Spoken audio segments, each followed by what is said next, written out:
In the excerpt by Peggy McIntosh, White Privilege Unpacking the Invisible Knapsack, she says, I was taught to see racism only in individual acts of meanness, not in invisible systems conferring dominance on my group. This means that those who have white privilege tend to focus on those that are oppressed and at a disadvantage. But we never take a step back to understand how those advantages affect us in our everyday life.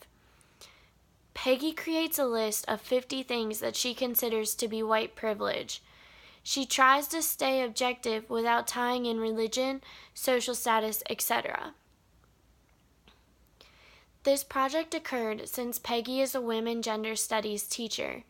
She started to realize that male privilege can be looked at under the same lens as white privilege.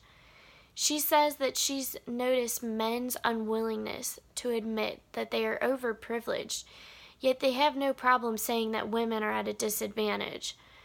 I believe this is simply because once you're in that situation, it's hard to see a new perspective. It might also be because they're unwilling to give up some of their power. Members of the main constituency were not consulted for this project.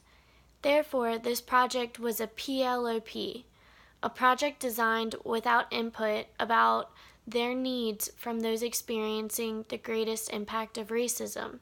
This was Peggy's own work. Peggy is also a white female, so it is strange that she would not ask to gain some perspective and opinion from members of a different race.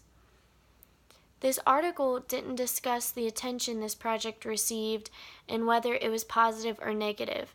However, I think this project benefits molding the framework of a predominantly white society.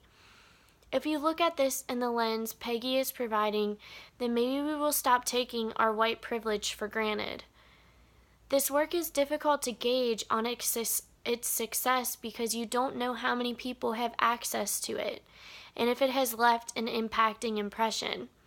If I was part of the administration, I would have contacted students or faculty members to write down what they believe means white privilege.